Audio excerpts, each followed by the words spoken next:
Aujourd'hui, pendant peu de temps, peu de minutes, je voulais insister sur une chose. Basi leo kwa dakika chache ningelipenda nizungumzie jambo moja. Ne désirez que la parole de Dieu. Kupenda tu neno la Mungu. Ou ne désirez d'abord la parole de Dieu. Ama kupenda tu kwanza neno la Mungu. La parole de Dieu. Neno la Mungu. Cette parole de Dieu Ilo neno qui contient la vie pour la chacun de Mungu nous. ambalo linajaa uzima kwa ajili ya kila mmoja wetu. Amen. Amen. Alors avant de continuer, nous allons lire quelques passages Mbele bibliques. ya kuendelea tutasoma mishairi fulani ya Biblia. Nous commençons par Luc au chapitre 10, Acha tuanze kwa kitabu cha Luka sura ya 10, verset 38 shairi lake la 13 jusqu'à 42. hadi 42. Amen. Amen. Nous nous mettons debout Tutaenda pour honorer kusimama la parole de Dieu. kwa ajili ya kuheshimu neno hili. Je lis au nom de Jésus-Christ. Ninasoma katika jina la Yesu. Luc chapitre 10, Luka sura yake ya 10 verset 38 jusqu'à 42. mstari wake 38 hadi 42. Comme Jésus était en chemin avec ses disciples, il entra dans un village et une femme nommée Marthe les reçut dans sa maison. Elle avait une sœur nommée Marie qui s'étant assise aux pieds du Seigneur écoutait sa parole. Marthe, occupée à divers soins domestiques, survint et dit, Seigneur, cela ne te fait-il rien que ma sœur me laisse seule pour servir? Dis-lui donc de m'aider. Le Seigneur lui répondit, Marthe, Marthe, tu t'inquiètes et tu t'agites pour beaucoup de choses. Une seule chose est nécessaire. Marie a choisi la bonne part qui ne lui sera jamais, qui ne lui sera point ôtée. Amen. Amen. Amen. Je prends encore Psaume. Nachukua tena Zaburi. Psaume au chapitre 42. Zaburi sura yake 42. Je prends le deuxième verset Nachukua shairi lake la pili et le troisième. na la tatu. Je lis au nom de Jésus-Christ. Ninasoma katika jina la Yesu Kristo. Comme une biche soupire après des courants d'eau, ainsi mon âme soupire après toi, ô Dieu. Mon âme a soif de Dieu, du Dieu vivant. Quand irai-je et paraîtrai-je devant la face de Dieu? Amen. Amen. Tusome katika jina la Yesu Kristo. Amen. Kama ayala anavyotaka sana mito ya maji, vivyo hivyo nafsi yangu inakutaka wewe sana. E Mungu, nafsi yangu ina kiu kwa Mungu aliye hai. Wakati gani nitakuja na kutokea mbele za Mungu? Amen. Amen. Nous finissons par Ephésiens chapitre 3, 14 jusqu'à 19. Tumalize na Efeso sura yake ya 3 mstari wa 14 hadi 19. Nous lisons au nom de Jésus-Christ. Tunasoma katika jina la Yesu Kristo.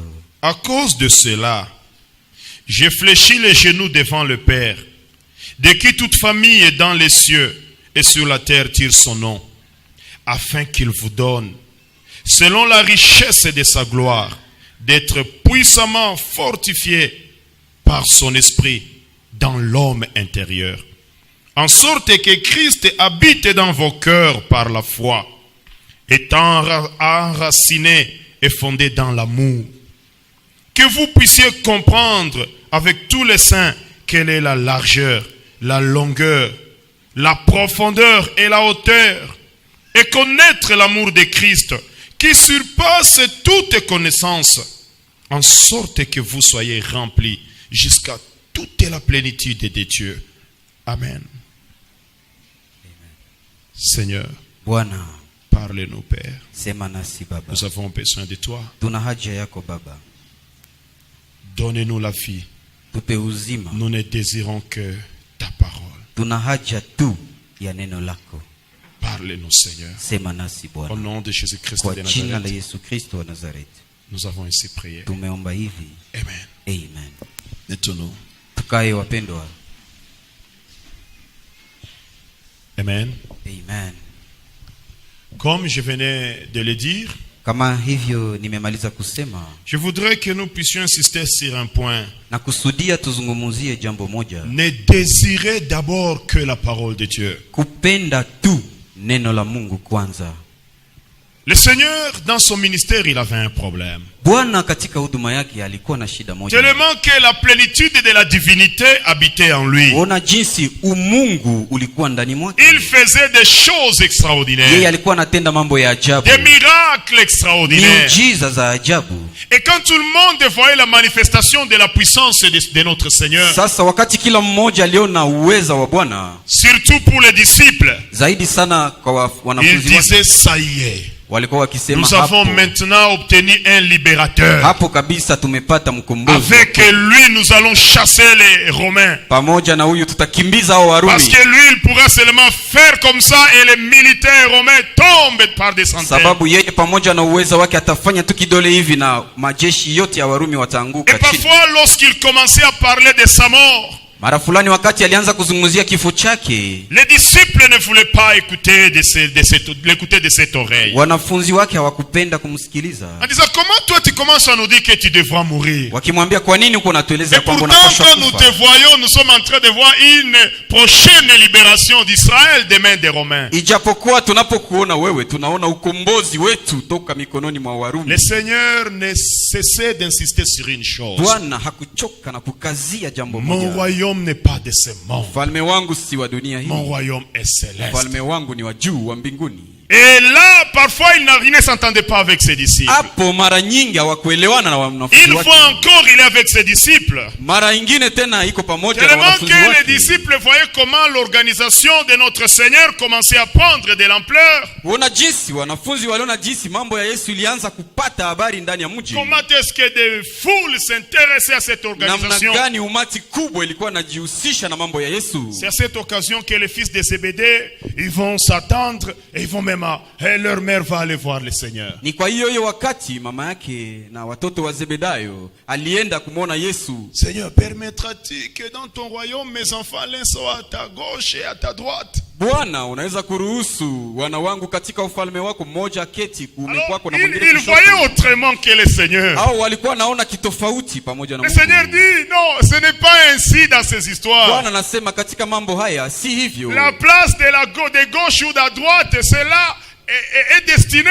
par le Créateur, Dieu lui-même. Hiyo nafasi ya kuwa kushoto kwangu ama kuume kwangu ni Bwana mwenyewe ndio anaandaa hiyo. Et c'est à cette occasion qu'il leur dit, Na ni kwa hiyo fursa selon akawaambia la hivi. conception du monde, le grand c'est celui qui tyrannise, celui qui soumet, qui s'impose sur les autres. Sawa sawa na akili ya kibinadamu ni Mkubwa mkubwa ni ndiye mwenye anatawala wengine. Mais pour la conception céleste, le grand c'est celui qui est au service des autres. Lakini sawa sawa na fikra za mbinguni ni mkubwa ndiye anatumikia wadogo. Et les gens ne le comprenaient pas Na encore. watu hawakumuelewa Bwana Yesu.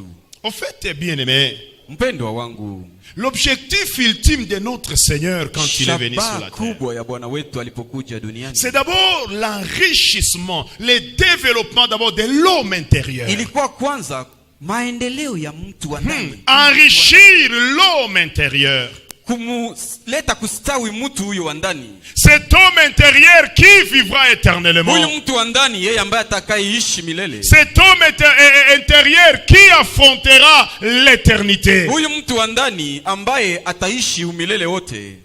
Une fois il est devant Pilate et Pilate est en train de lui dire, toi je te pose des questions, tu ne me réponds pas. Tu ne sais pas que moi j'ai le pouvoir de te libérer. Il dit non, mon royaume n'est pas de ce monde, mon royaume est céleste. Muda moja Yesu alijikuta mbele ya Pilato, iko namuuliza maswali, anamwambia wewe, niko na kuswali au nijibu, aujue kama mimi naweza kukuweka huru. Akasema ufalme wangu sio wa dunia hii, ufalme wangu ni wa mbinguni. Et tant qu'on ne comprendra pas encore Kwa muda l'objectif ultime de notre Seigneur, souvent on vivra beaucoup de contradictions Kwa avec muda wote Dieu. ambao hatutaelewa shabaha kubwa ya Bwana wetu, tutaishi tu bila Il y kuelewa. a d'abord ce qui est primordial, ce qui est ultime lorsqu'on marche avec Dieu. Wakati mtu anatembea na Mungu, kuna kwanza jambo la muhimu sana. C'est le développement d'abord de l'homme Ni intérieur. maendeleo kwanza huyo mtu wa ndani. C'est l'enrichissement de l'homme spirituel, de l'homme qui affrontera l'éternité. Ni mastawi kwanza ya huyo mtu wa ndani ambaye atakwenda kukabiliana na maisha ya kiroho na Amen. umilele.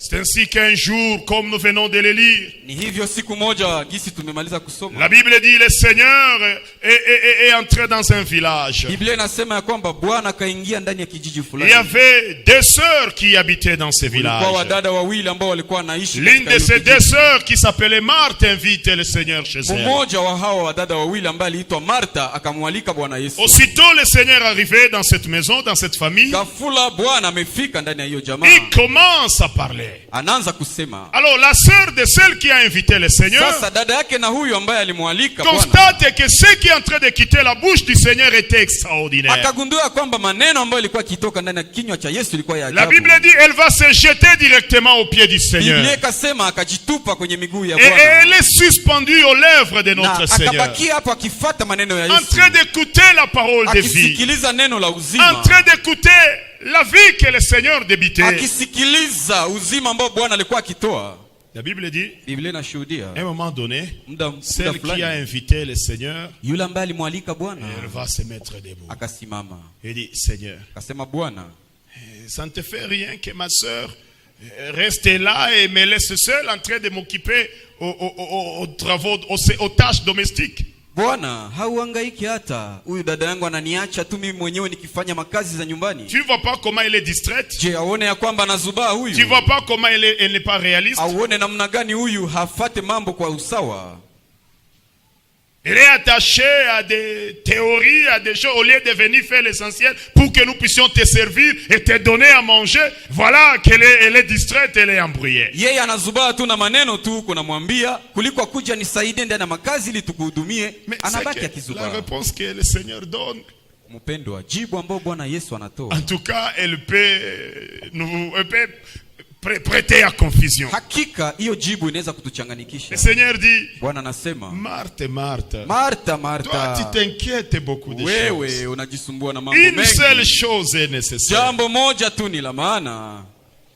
Le Seigneur poursuit. Bwana kaendelea. Marie a choisi la bonne part, Maria alichagua fungo nzuri qui ne lui sera jamais ôtée. ambayo haitamuondolewa. Est-ce que pour autant le Seigneur avait dit qu'il ne faut pas s'occuper ou soit aussi participer aux travaux domestiques? Loin de là. Je, ni kusema ya kwamba Bwana Yesu alisema haibidi kufanya kazi za nyumbani? Hapana. Mais le Seigneur voulait montrer qu'il y a quelque chose si importante qu'il faut savoir dans la vie. Lakini Bwana Yesu alikusudia kuonesha jambo moja ya kwamba kuna kitu kia muhimu ambayo Quand on inabidi accorde de kuambatanisha na maisha. l'importance au développement de son spirituel, au développement d'abord de l'être intérieur, vous allez acquérir de grandes richesses dans votre vie que plus personne ou aucune circonstance ne pourra vous ôter. Wakati unaweka umuhimu kwanza kwa maendeleo yako ya kiroho, utapokea jambo ambayo hakuna mtu anaweza kupatia. Voilà pourquoi j'ai voulu que nous puissions d'abord, ou plutôt réfléchir sur ces thèmes. Ne désirez d'abord la parole de Dieu, que la parole de Dieu. Ndio kwa maana nilikusudia tuzungumzie hiyo mada, kupenda kwanza neno la Mungu. La chrétienté aujourd'hui, Basi Ukristo kwa siku ya leo, je ne sais pas qu'est-ce qui nous emporte. sijue kama ni jambo gani natuvutia basi. On ne sait pas qu'est-ce qui motive les chrétiens. Sijue kitu gani ambayo inaongoza Wakristo. Il est vrai que nous avons besoin du développement matériel ou humain. Ndiyo, ni kweli tuna haja ya maendeleo ya kimwili Mais kivyo. pour le Seigneur, il tient d'abord sur le développement de l'homme intérieur, notre développement spirituel. Lakini Bwana anakazia, anatazamia kwanza maendeleo yetu ya ndani ya kiroho. C'est ce que nous pouvons voir dans ces écrits Ni de hiyo Paul, ambao tutaona katika maandiko ya Paulo quand il est en train de s'adresser aux Éphésiens. wakati alikuwa akiwaelezea Waefeso. Amen. Amen. Il dit ceci, là Anasema où nous hivi, avons lu. hapo ambapo À tulisoma. cause de cela, je fléchis les genoux devant le Père. C'est Éphésiens 3, à partir du 14e verset. Waefeso 3 Kuanzia kushiri la kuanzia 14. kushari la 14. À cause de cela, je fléchis les genoux devant le Père, de qui toute famille dans les cieux et sur la terre tire son nom, afin qu'il vous donne, selon la richesse de sa gloire, d'être puissamment fortifié par son esprit dans l'homme intérieur, en sorte que Christ habite dans vos cœurs par la foi, étant enraciné et fondé dans l'amour, que vous puissiez comprendre avec tous les saints quelle est la largeur, la longueur, la profondeur et la hauteur, et connaître l'amour de Christ qui surpasse toute connaissance, en sorte que vous soyez remplis jusqu'à toute la plénitude de Dieu.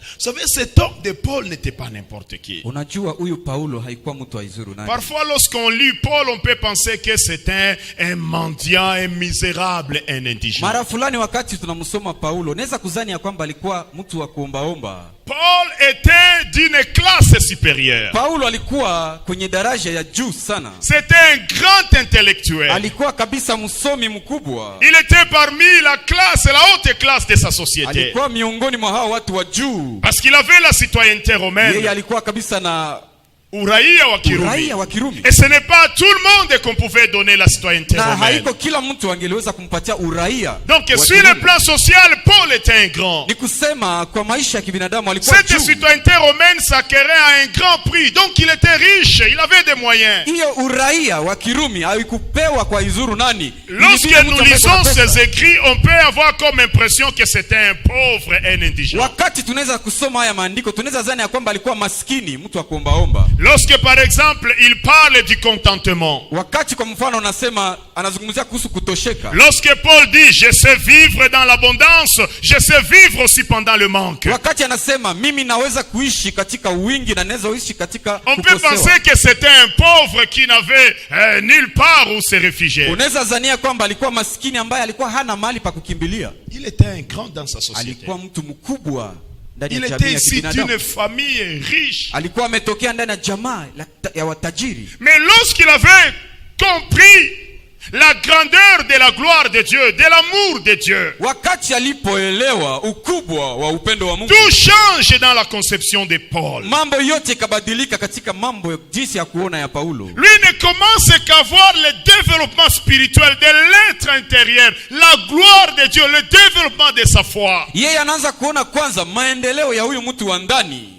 Et quand il est en train d'enseigner, na wakati alipokuwa akifundisha, quand il s'adresse à toutes les églises, wakati alikuwa akiwaelezea kanisa lote, il insiste beaucoup sur les valeurs spirituelles, akatia mkazo zaidi sana kwa le développement de l'homme intérieur. Thamani ya kiroho, il est en train de dire je demande à Dieu qu'il puisse vous donner l'enrichissement de l'homme intérieur. Anasema niko naomba Mungu awapatie kustawi maendeleo ya mtu wa ndani. Qu'il vous donne de comprendre la hauteur, la grandeur, la profondeur de l'amour de Dieu. Awapatie kuelewa undani, ukubwa wa upendo wa Mungu. Cet amour de Dieu qui surpasse l'entendement de l'intelligence de l'homme. Upendo wa Mungu ambao uko zaidi ya akili ya kibinadamu. Vous savez bien aimé, unajua mpendwa, il ne faut pas être trop charnel. Haibidi kuwa mtu wa kimwili sana. Et il faut connaître l'ultime objectif de notre Seigneur. Inabidi kujua shabaha kubwa ya Bwana wetu.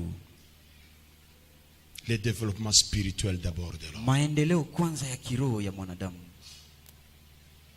La délivrance d'abord de l'homme intérieur. Ufungulivu kwanza kwa huyu mtu wa ndani. Le développement spirituel de l'homme intérieur. Maendeleo ya kiroho ya huyu mtu wa ndani. La compréhension de la grandeur, de la longueur, de la profondeur de l'amour de Dieu. Kuelewa ukubwa, undani wa upendo wa Mungu. Qu'est-ce que Dieu attend de nous? Mungu anangojea nini kwetu? Qu'est-ce que Dieu privilégie d'abord dans nos vies? Basi ni kitu gani Mungu anaona cha thamani katika maisha yetu kwanza? Vous savez bien aimé, najua wapendwa, si on ne comprend pas d'abord l'ultime objectif de Dieu, kama hatuelewe kwanza shabaha kubwa ya Mungu, on sera en contre-courant avec le Seigneur. Na hatutapatana na Bwana. On sera en contradiction avec ce que veut la chrétienté. Tutapingana na yale ambayo Ukristo. La chrétienté vous sera en train de vous orienter à gauche, mais vous allez à droite. Ukristo utakuwa ukiomba uende kushoto, wewe utaenda kuume. Vous ne vivrez pas Ce que Dieu attend comme retombée de la chrétienté dans votre vie. Hautaishi kama vile Bwana anangojea aone ndani ya maisha yako. Parce que déjà vous avez un autre attendement. Sababu tayari una mafikara mengine. La Bible dit ne vous conformez pas au siècle Biblia présent. inasema msienende sawa sawa Mais na soyez karne ya sasa. transformés par le renouvellement de l'intelligence. Lakini mubadilishwe na kubadilishwa kwa akili yenu. La parole de Dieu nous amène au renouvellement de la conception, au renouvellement de l'intelligence. Neno la Mungu linatuleta kwa mabadiliko ya akili yetu.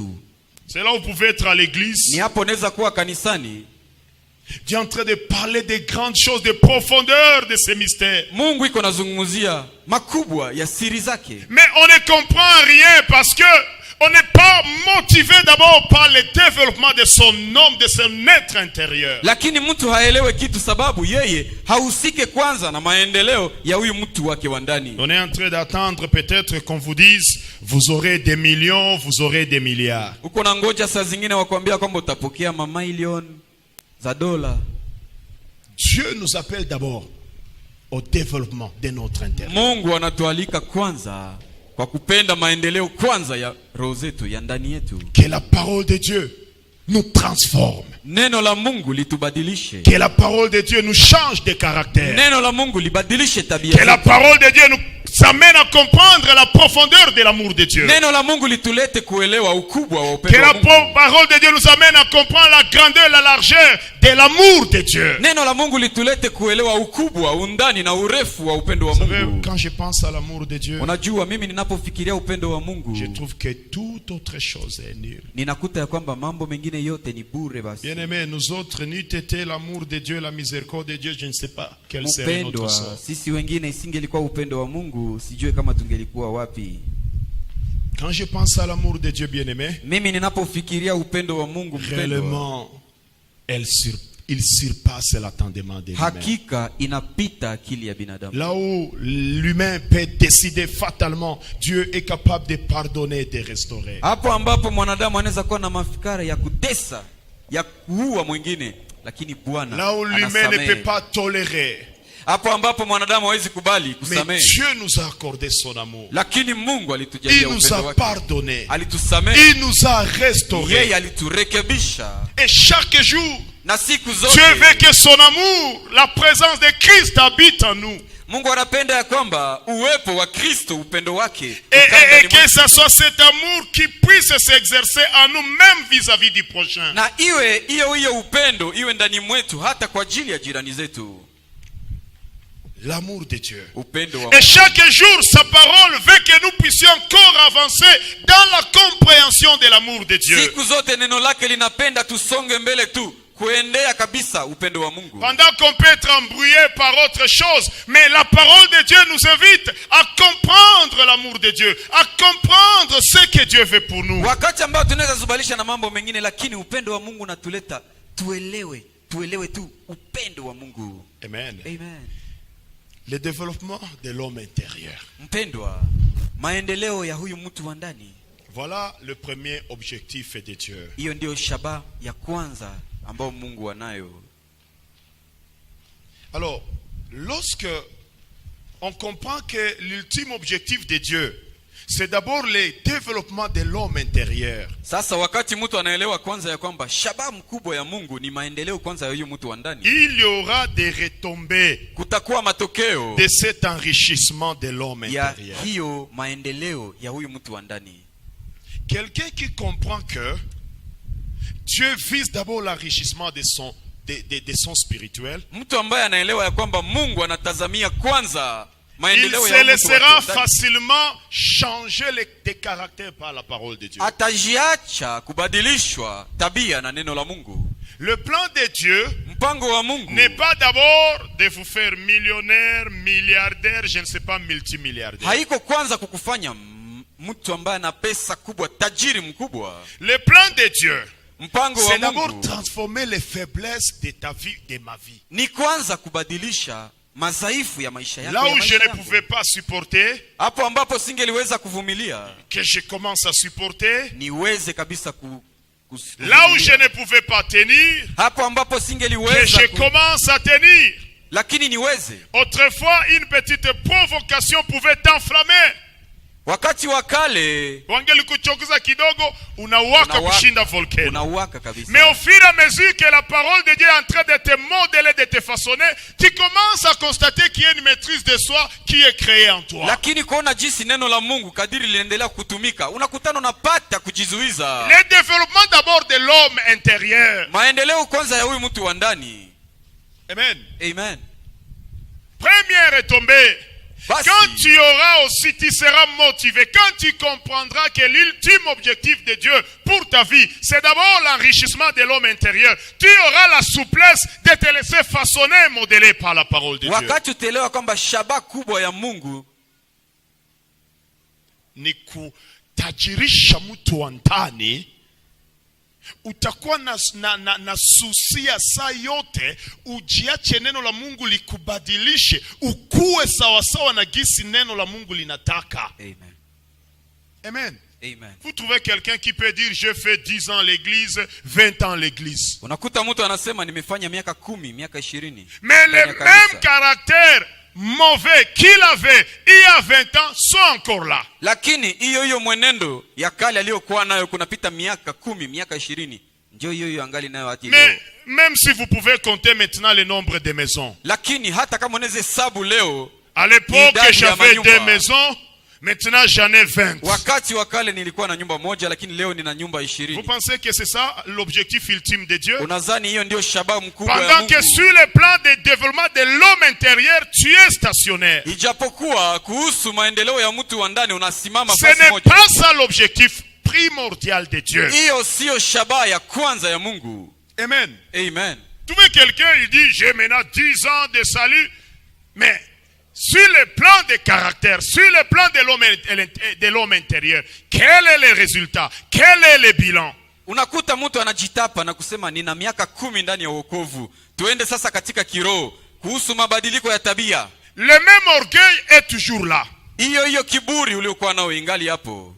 Le même attachement effréné à l'argent est toujours là. Hiyo hali ya kuzingatia pesa sana ingali hapo. On n'est pas encore sauvé au niveau de l'argent. Bado haujaokolewa kuhusu pesa. On n'est pas encore sauvé au niveau de l'orgueil. Bado haujaokolewa kuhusu kiburi. Mais on peut compter que le montant des comptes à banque a augmenté. Lakini unaweza hesabu ya kwamba pesa zako zimeongezeka kwenye benki. Ce n'est pas ça l'ultime objectif de Dieu. Hiyo sio ndio shabaha ya kwanza. Et c'est très important pour qu'on insiste sur cela à l'église. Na ni jambo la muhimu sana watie mkazo kwa hiyo ndani ya kanisa. Amen. Amen. Quand on est à l'église, Wakati mtu yuko kanisani, tel que nous sommes là, kwa jinsi tuko hapo, l'objectif serait lequel? shabaha ingelikuwa gani? Que la parole de Dieu me touche. Neno la Mungu liniguse. Là où la parole de Dieu m'interpelle. Pale ambapo neno la Mungu linazungumzia dhamiri zangu. Que je franchisse un pas, Niweze que je fasse kupata un pas hatua. pour changer. Ni kati ya hatua kwa kubadilika. Si aujourd'hui je n'y parviens pas, Kama leo siwezi, que demain je fournisse un effort pour avancer. lakini kesho nitumie nguvu ili nisonge Et au mbele. fur et à mesure que je suis en train d'avancer avec le Seigneur, qu'il y ait des changements de l'homme intérieur, l'enrichissement, le développement de ma vie. Na kadiri niko nasonga mbele pamoja na Bwana, kuwe maendeleo ya huyu mtu wa ndani.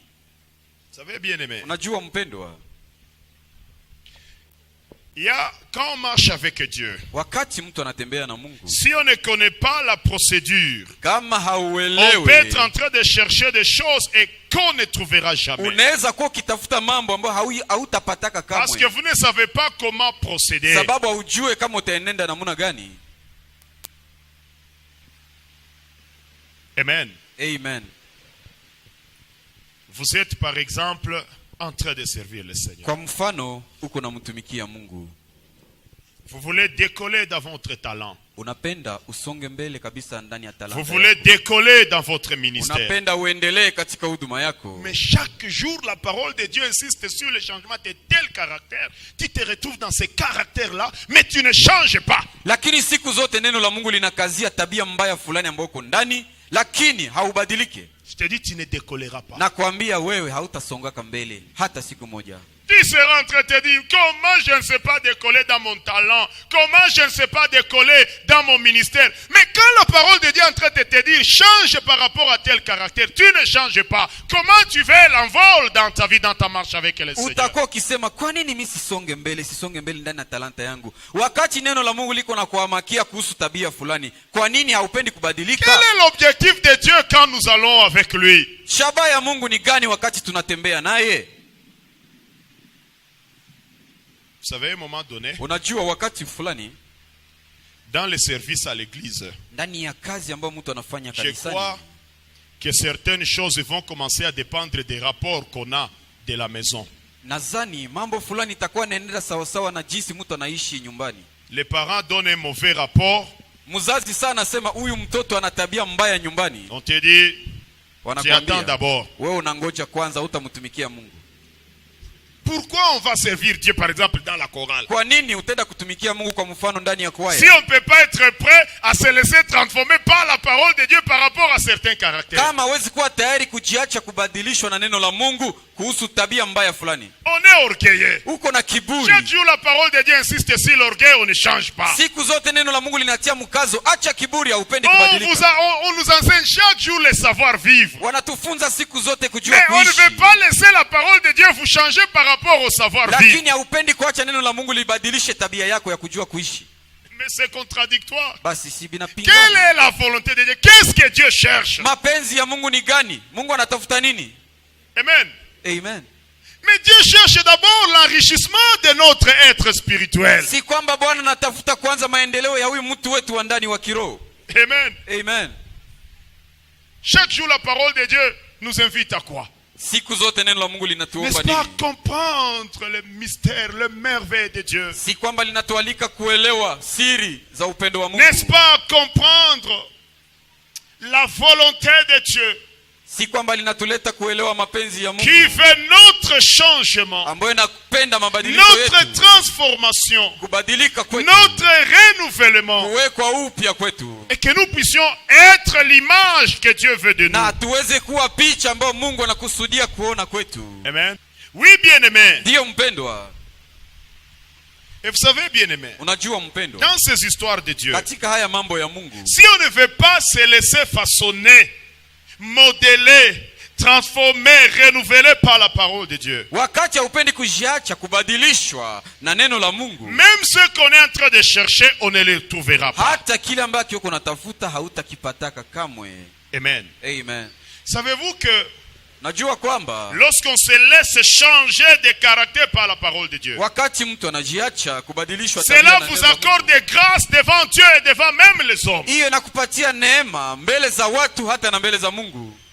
Amen. Amen. Autrement dit, si on ne se laisse pas modeler par la parole de Dieu, vous êtes en train de chasser la grâce devant Dieu et devant les hommes. Tuseme basi kama haujiache kubadilishwa na neno la Mungu, uko nafukuza neema mbele za Mungu na mbele za watu, unaikimbiza mbali. Amen. Amen. Par exemple, vous aspirez à servir le Seigneur. Kwa mfano, una mafikiri unakusudia kumtumikia Mungu, Mais vous ne voulez pas que la parole de Dieu vous change de lakini caractère. haupendi neno la Mungu libadilishe tabia zako. Qui vous donnera le chemin? Nani atakuonesha njia basi? Nani atakupa njia? Amen. Amen. Vous n'aurez pas grâce devant Dieu et devant les hommes. Hautapata neema mbele za Mungu na mbele za watu. Quand vous vous laissez changer, modeler par la parole de Dieu, Wakati unajiacha kubadilishwa na neno la Mungu, cela finit par vous accorder grâce devant les hommes et devant Dieu. hiyo inamalizia kukupatia neema mbele za Mungu na mbele za watu.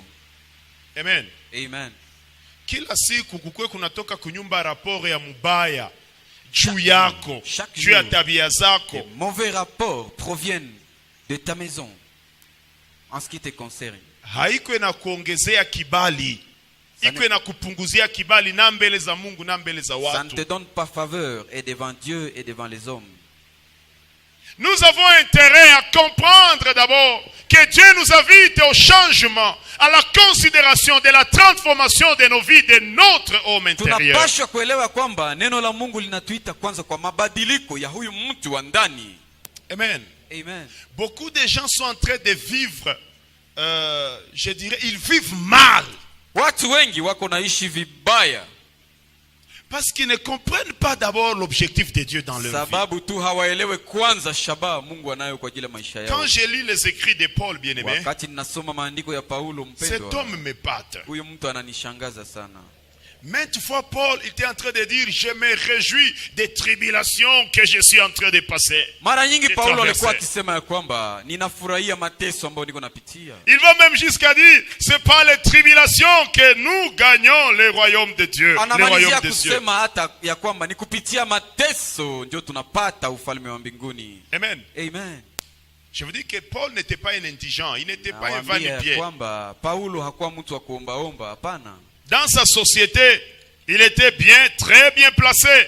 Ndani ya jamii ya kibinadamu huko ambako alikuwa anaishi, alikuwa na hali ya juu sana.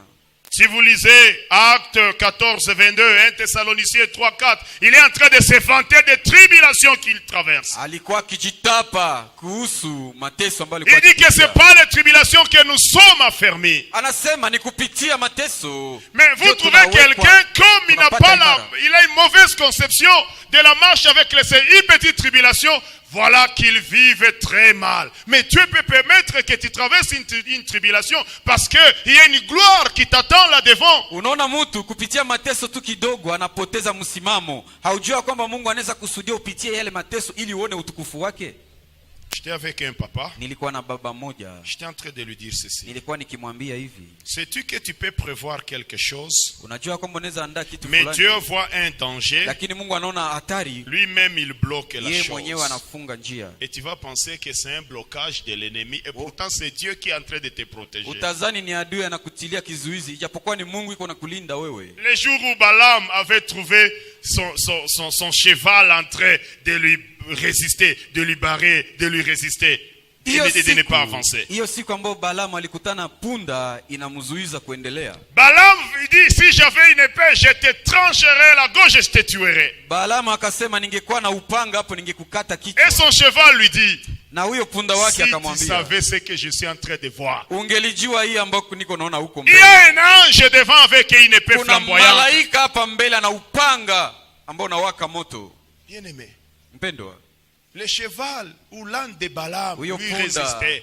punda wa Balaamu alikuwa Et anashindana naye. pourtant c'était la protection de Dieu pour Balaam. Ijapokuwa ilikuwa ni ulinzi wa Mungu, ukingo wa Mais Mungu. quand kwa ajili ya Balaamu. on n'a pas la vraie conception des histoires de Dieu, on va penser que tout ce qui vous résiste, c'est le diable, et vous commencez à vivre le stress, et vous commencez vraiment à vous rendre malheureux, et pourtant peut-être c'est la protection de Dieu pour vous. Amen. Amen. Alors j'étais en train de dire ceci. Nilikuwa nikisema hivi, Lorsque on comprend que le plan ultime de Dieu dans sa vie, wakati ambao mtu anaelewa c'est kwamba d'abord mpango l'enrichissement et le développement de l'homme wa intérieur. Mungu ni kwanza C'est d'abord maendeleo ya la mtu wa ndani. transformation de l'homme intérieur. Ni kwanza mabadiliko ya huyu mtu wa On ndani. aura un attachement particulier à la parole de Dieu. Utaambatana sana na neno la Mungu. Facilement, on laissera la parole de Dieu vous modeler, vous changer même de Kwa urahisi caractère. utaacha neno la Mungu likubadilishe tabia, Et vous bénéficierez de toutes les retombées du changement de na caractère. utafaidika na matokeo yote ya mabadiliko ya tabia, Et vous éliminerez certains stress na inutiles dans votre vie. utaondoa woga fulani katika maisha yako. Dieu dit, Mungu anasema hivi, réjouissez-vous.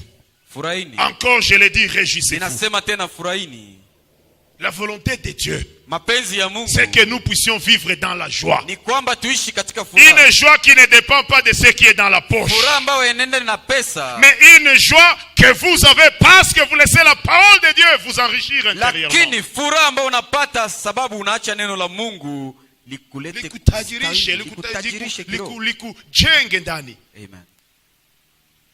Pas la joie parce qu'il y a quelque chose en poche. Hapana furaha sababu una pesa mfukoni, Mais une joie parce que la parole de Dieu vous amène à voir la gloire qui vous attend. lakini furaha sababu neno la Mungu linakuleta kuona utukufu ambao unakungojea. Bien-aimé, Mpendwa, quand on ne comprend pas que Dieu veut d'abord travailler sur le développement de notre être intérieur, Wakati atuelewa notre kwamba homme intérieur, Mungu anakusudia kwanza maendeleo ya huyu mtu wetu wa ndani. Quand on ne comprend pas que la parole de Dieu vise d'abord le renouvellement, la transformation de l'homme intérieur que chacun Wakati de nous. hatuelewe kwamba neno la Mungu linatazamia kwanza mabadiliko ya huyu mtu wa ndani. C'est le matériel qui vous donnera la joie. Wewe ni vyombo Et ça ne sera pas une joie. na hiyo haitakuwa furaha. Parce que sur la terre, il y a les hauts et les bas. Sababu duniani kuna kupanda na Même kushuka. le jour où le Seigneur avait dit à ses disciples, vous aurez les centiples, il avait ajouté, et même des persécutions. Hata hiyo siku Bwana aliwaambia wanafunzi wake ya kwamba mtapata kwa 100, na akaongeza akasema na mateso vile vile. Amen. Ndio. Bien-aimé, Pendwa, c'est la parole de Dieu qui doit nous donner la joie. ni neno la Mungu ndio linapaswa Parce tupatia que la furaha. volonté de Dieu est que nous soyons dans la joie. Sababu mapenzi ya Mungu ni kwamba tuwe ndani ya furaha. Amen. Amen. Il nous arrivait, Ilitufikia muda fulani. il y a des choses qui, à les dire, ce n'est pas facile. Kuna mambo fulani ambayo kuisema si rahisi. Vous n'avez rien Hauna kitu, et vous êtes dans les besoins. lakini unakuwa Mais vous mwacha. éprouvez une joie extraordinaire. Lakini una furaha ya ajabu. Et bien souvent, Na mara nyingi quand vous éprouvez cette joie-là, wakati unakuwa na ile vous furaha, voyez les choses se unaona débloquer. mambo, unapata jibu kabisa. Et Dieu a mené la Na solution. Mungu analeta jibu. La joie. Furaha. La volonté de Dieu, ce n'est pas que vous puissiez renfrogner le visage et vous pensez que c'est ce qui va intimider Dieu et qu'il fasse très vite. Mapenzi ya Mungu si kwamba ufunge nyuso, na hiyo ndio itamwogopesha Mungu. La richesse spirituelle, bien-aimé, Utajiri wa kiroho c'est mpendwa, lorsque malgré ce que vous êtes en train de traverser, vous avez la joie comme fruit du Saint-Esprit. ni wakati ambapo ijapokuwa yote ambayo kunapitia, mateso kunapitia, una furaha kama vile ni tunda ya Roho Amen. Mtakatifu. Ndio. Vous êtes en train de traverser un désert, Uko napitia jangwa, mais vous avez la joie. lakini una furaha. Vous avez le contentement. Unatosheka. C'est quand il faut adorer, c'est vous qui adorez Dieu le plus. Wakati ambao inabidi kuabudu, wewe ndio unaabudu sana. Vous savez, parfois, Unajua mara fulani on peut penser qu'on a beaucoup de difficultés que tout le monde. unaweza dhani ya kwamba wewe ndio una shida kuliko watu wengine Kuliko wote. watu wengine wote. Mais quand vous allez écouter les problèmes de l'autre, Lakini unasema au moins mie. Sawa. Au moins mie, au moins mie, ule hapana, au moins mie. Kisha ule mwiko la magumu ya kukushinda. Senya na abudu Bwana. Unazania kosi alilogota 1 million jana. Hapana. Hakulogota 1 million Non, jana. bien-aimé. Mais il a compris la Alléluia. profondeur, la largeur, la Alielewa grandeur et undani, l'amour de Dieu. ukubwa wa upendo wa Mungu. Haleluya. Amen. Amen. Ce n'est pas parce que hier on lui a envoyé des millions qu'il est en train de louer Dieu comme ça, comme un fou. Si kwa sababu jana walimtumia million za dola, ndio maana namwabudu Mungu kama mwenda bazimu. Vous savez, bien aimé, Unajua mpendwa, il ne faut pas avoir la mauvaise conception de ces histoires de Dieu. haibidi kuwa na fikra mbovu kuhusu maneno ya Mungu. Haibidi kuelewa mambo ya Mungu vibaya. Dieu, Mungu ce qu'il veut, kile ambacho c'est anapenda d'abord nous donner la vie ni éternelle. kwamba hatupe uzima wa milele, C'est d'abord nous donner la gloire ni kutupa kwanza utukufu dans notre homme intérieur. katika huyo mtu wetu. C'est d'abord nous renouveler, nous transformer. Ni kwanza kuturekebisha, kutuweka upya, C'est kutubadilisha, nous donner son ni image. kutupatia picha Cette yake, image qui entrera au ciel. hiyo picha ambayo itaingiaka mbinguni. Parce que si on n'a pas cette image de Dieu, on n'aura pas de place au ciel. Sababu kama hauna hiyo picha ya Mungu, hauna nafasi mbinguni. Ce qui serait normal à l'église, Ile ambayo ingelikuwa ya kawaida, c'est de ndani trouver ya qu'au kanisa, fur et à mesure qu'on a fait beaucoup de jours à l'église, et de la sorte on est transformé, et de la sorte sur le plan caractériel, sur le plan de l'homme spirituel, il y a beaucoup d'avancées. ni kukuta kadiri unafanya siku nyingi kanisani, basi unapata mabadiliko ya tabia na unasonga mbele. Amen. Ndio. Savez-vous que Mnajua kwamba lorsqu'on se laisse transformer par la parole de Dieu, wakati unajiacha kubadilishwa na neno la Mungu, je vous dis, nakwambia kweli, cela impacte même sur votre talent. hiyo inagusa hata. Maendeleo ya talanta yako Ndiyo. na zawadi yako. Ndio. pour ceux-là qui veulent travailler pour kwa Dieu. wale ambao wanakusudia kumtumikia Mungu. Et quand on ne comprend pas cela, Na wakati auelewe hiyo, je vous dis, même au niveau de votre talent, nakwambia hata ndani ya vous talanta yako n'avancerez pas. hautasonga mbele. Mais quand on se laisse façonner par la parole de Dieu, Lakini wakati unajiacha quand on laisse la parole de Dieu Tengenezwa na neno créer la la Mungu. crainte de Dieu en vous, wakati unaacha neno la Mungu liumbe je vous dis, kichwa cha nous Mungu ndani le mwako, verrons même sur le développement de votre talent. itaonekana hata katika maendeleo ya talanta yako. Oui, bien-aimé. Ndiyo mpendo, Nous ne pouvons pas servir Dieu sans nous laisser façonner par la parole de Dieu. hatuwezi kumtumikia Mungu bila kujiacha kujengwa na neno la Nous Mungu. ne voulons pas avoir une chrétienté nous ne pouvons pas avoir une chrétienté victorieuse sans être prêts à nous laisser transformer par la parole de Dieu. Hatuwezi kuwa na Ukristo wa ushindi bila kujiacha kuongozwa na neno la Mungu.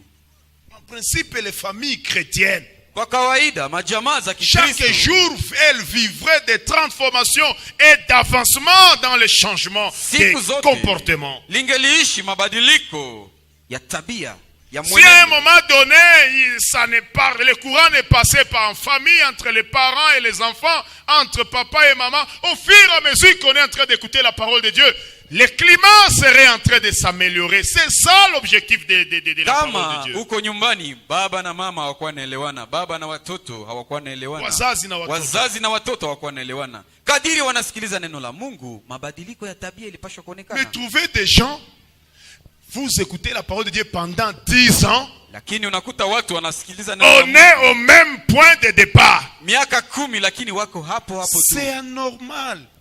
Si Ce kawaida. n'est pas cela que Dieu nous invite. Si kwa hiyo Mungu anatualika. Pourquoi on se réveillerait chaque jour venir à l'église? Kwa nini sasa tunaamuka kila siku? Tutaamuka kila siku asubuhi kuja kanisani? Bien-aimé. Mpendwa, Pourquoi? kwa nini basi kuamka kila siku asubuhi kuja kanisani? Pour attendre le jour où Dieu nous ouvrira une porte. Vous trouvez quelqu'un qui vous appelle, Dieu m'a touché, que je vous donne 5 millions de dollars. Utakuwa hapo kingoja siku ambao Mtu ataguswa anakubariki. anakuita anasema ninakutumia madola. La Bible dit, l'homme ne Biblia vivra inasema pas kwamba seulement du pain, mais de toute parole qui quitte la bouche de l'Éternel. Mtu hataishi kwa mkate tu, Si lakini nous nous réveillons et Neno nous ambalo venons linatoka à ndani ya l'église kinywa. chaque matin, c'est d'abord pour l'enrichissement de notre homme intérieur. kama tunaweza amka kila siku tunakuja kanisani, kwanza ni kwa ajili ya maendeleo ya huyu mtu wetu wa ndani. Mtu hakuwa kitu na furaha.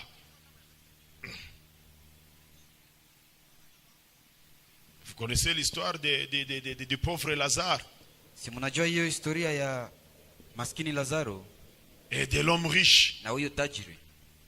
Amen. Amen.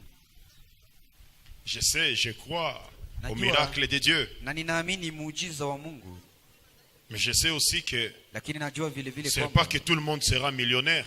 si kwamba kila mtu ndio Le pauvre atakuwa Lazare, il était tajiri. resté pauvre tout en étant enfant de Dieu. Huyo maskini Lazaro si kwamba alibaki maskini. Est-ce que c'est parce qu'on a des moyens limités qu'on doit être malheureux, ne pas avoir de joie, chaque fois on est triste parce qu'on a des moyens limités? C'est pas ça. Je, ni kusema ya kwamba kama hauna pesa ndio utabakia huko na mahuzuni sababu hauna pesa? Hapana. Il est vrai que nous avons des besoins. Ndiyo, ni kweli tuna haja.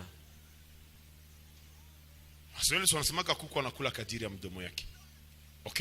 Et souvent, les besoins de l'homme sont toujours supérieurs à ses moyens. Na mara nyingi haja za mwanadamu zinakuwa juu ya pato yake. Amen. Amen. Est-ce que c'est pour cela qu'on doit vivre malheureux? Je, ni kwa ajili ya hiyo mtu anapasha kuishi Il y a sawa des gens qui souffrent plus que taabu vous, mais kabisa. qui ne vivent pas le stress. Kuna wale ambao wanateseka kuliko wewe lakini hawaogope. Laissons la parole de Dieu nous donner l'image que Dieu veut. Tuache neno la Mungu litupe picha ambalo Mungu anakusudia kuona. Amen. Amen. Ne désirez que la parole de Dieu d'abord.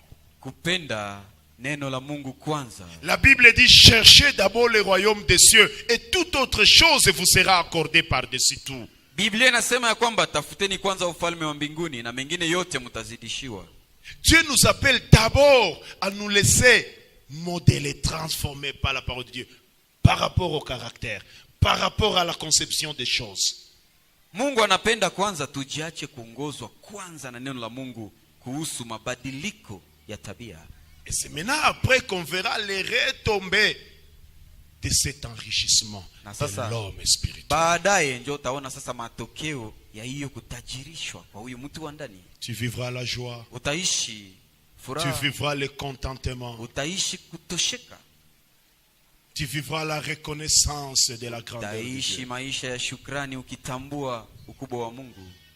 Tu vivras chaque jour la vie de dire merci au Siku Seigneur. zote utaishi maisha ya kumshukuru Mungu, Et tu seras en train de te réjouir pour ce que Dieu est en train de na faire dans ta vie. utakuwa ukifurahishwa na kile ambacho Mungu iko natenda maishani mwako. Amen. Amen. Quelque chose peut bâcler maintenant. Kitu mmoja inaweza haribika Pourtant, ce sasa. n'est pas le diable, c'est Dieu qui est en train de vous protéger. Jua ya kwamba sio shetani, ni Mungu iko Même les natukulinda. Français disent, Hata l'homme Wafa- propose et Dieu dispose. Wafaransa wanasema ya kwamba mwanadamu anapanga kitu fulani, lakini Tu peux Mungu planifier acheter un Ana mpango wake. véhicule dans une semaine. unaweza panga ununue gari kwa wiki Et moja. Dieu voit que quand tu vas acheter tel véhicule, tu vas connaître un accident. Mungu anaona utakapouza hiyo gari utafanya ajali. Il fait en sorte que là on te promettait l'argent, qu'on bloque un peu pour que tu n'achètes pas ce véhicule. Parce que Dieu veut te protéger d'abord. Anakusudia kule ambako ungelitoa pesa ya kununua gari, wanakufungia milango ili tu usinunue ile gari, sababu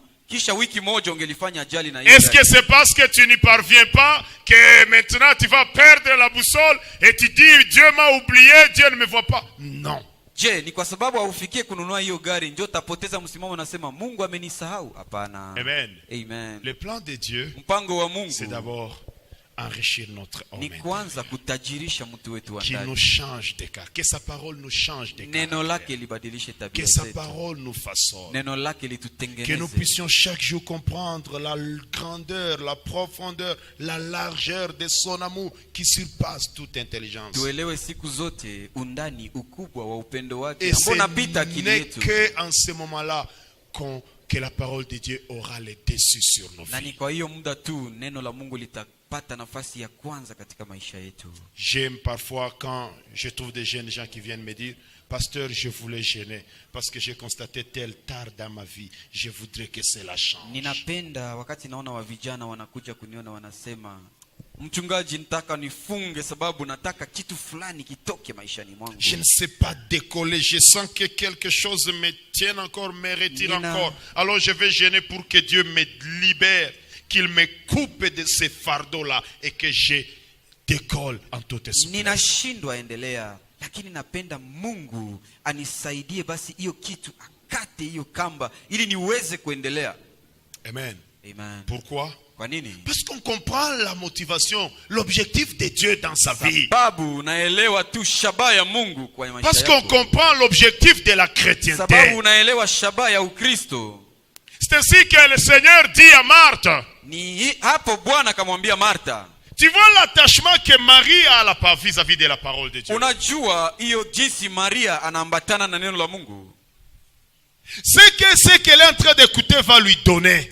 Kile ambacho hii maneno ambayo iko nasikiliza itampa C'est une part qui ne lui sera jamais ôtée par qui que ni ce soit. sehemu, ni fungu ambayo haitamuondolewa hata kwa izuru. Bien-aimé, la richesse que la parole de Dieu nous transmet, Unajua mpendwa, utajiri ambao neno la Mungu linatupa c'est ce qui fait notre force et même la richesse de nos ni projets. hiyo ndio inaleta nguvu yetu na utajiri wa maisha yetu. C'est ce qui fera même notre différence. Ni hiyo ndio itafaa tunakuwa wa tofauti. Amen. Amen. Nous voulons voir la différence dans nos familles. Tunapenda tuone utofauti ndani ya Nous voulons majamaa voir la zetu. différence dans nos Tunapenda progénitures. tuone utofauti ndani ya uzao Acceptons que la wetu. parole de Dieu nous transforme. Tukubali kwamba neno la Mungu litubadilishe. Amen. Amen. On ne peut pas être à l'église comme des canards sur lesquels on est en train de jeter de l'eau.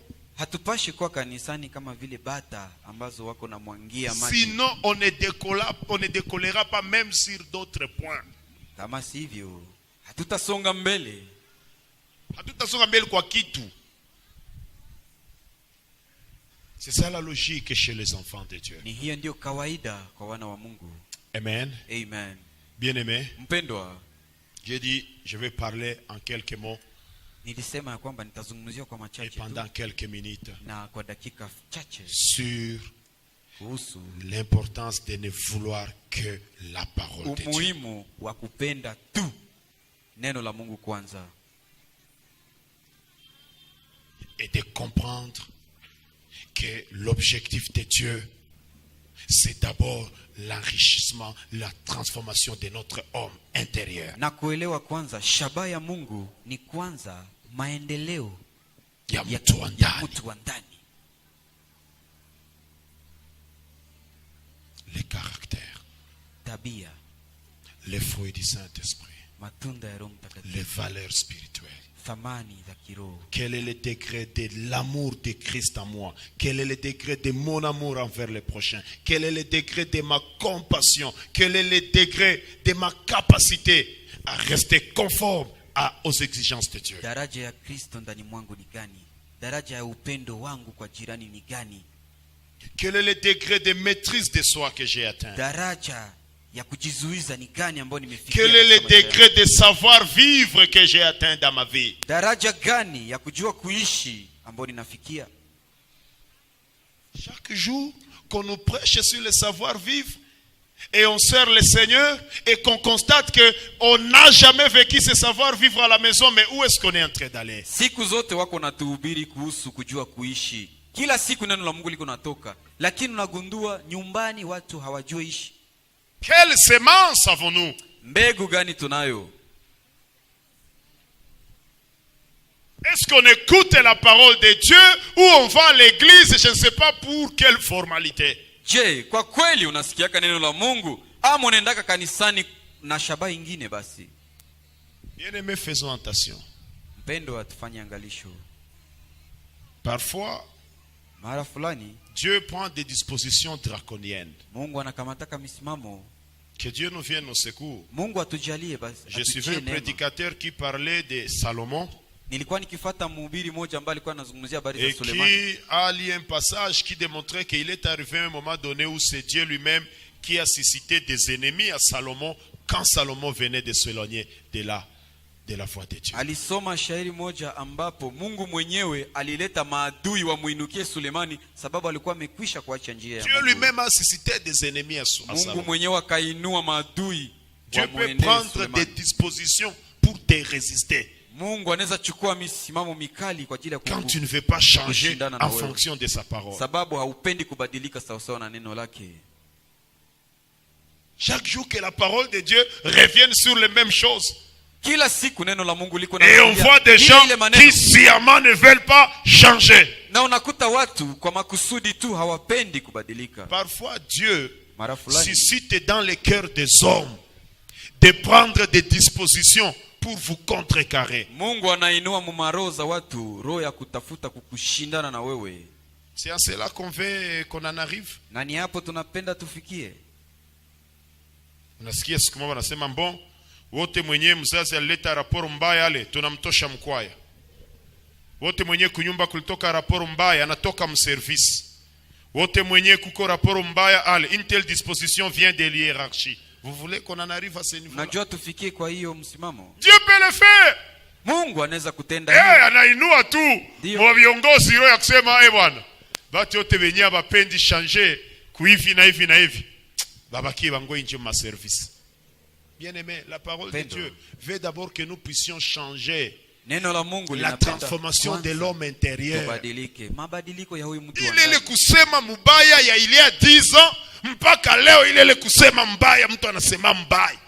Il y a 10 ans tu parlais mal, mais Una kila jusqu'à siku neno la aujourd'hui tu Mungu parles très mal. linatuambiaka juu ya kuyua kusema na mwingine, ile kusema mubaya.